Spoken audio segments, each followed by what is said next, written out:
अब WhatsApp chat के जरिए पकड़ा जाएगा अपराधियों को, क्योंकि घर वालों ने बता दी है सारी सच्चाई। नमस्कार दोस्तों, मैं हूं अनीश राजपूत। आप देख रहे हैं अनीश राजपूत ऑफिशियल। आज की इस वीडियो में हम इसी के बारे में बात करने वाले, इसलिए वीडियो को शुरू से लेकर एंड तक देखिएगा।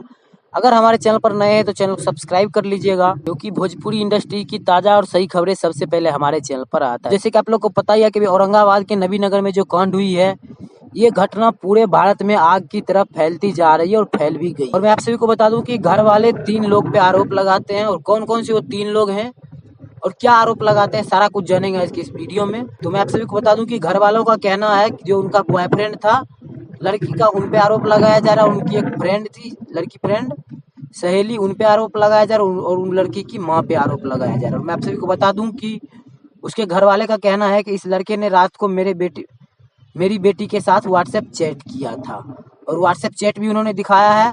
और मैं आप सभी को बता दूं कि हालांकि पुलिस भी छानबीन में लगी हुई है, और इससे पिछले वीडियो में मैंने आपको बता भी दिया कि सीसीटीवी कैमरा के द्वारा जांच की जा रही है।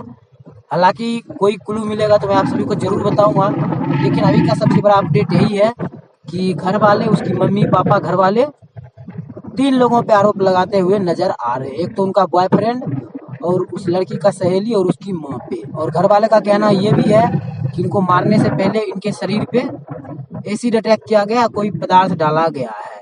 लेकिन मेडिकल और पुलिस की माने तो उनका कहना ये है कि ऐसा पानी में रहने की वजह से ऐसा शरीर हो गया है। खैर, सारा कुछ पता चल जाएगा, बस कुछ दिन और रुक जाइए। जैसे ही कोई अपडेट आता है तो मैं आप सभी को अपने इस चैनल के माध्यम से जरूर दूंगा। तो ये था अभी का सबसे बड़ा अपडेट। ये अपडेट आप लोग को कैसा लगा हमें कमेंट बॉक्स में जरूर बताइएगा। मिलते हैं किसी अगले अपडेट के साथ, तब तक के लिए बाय।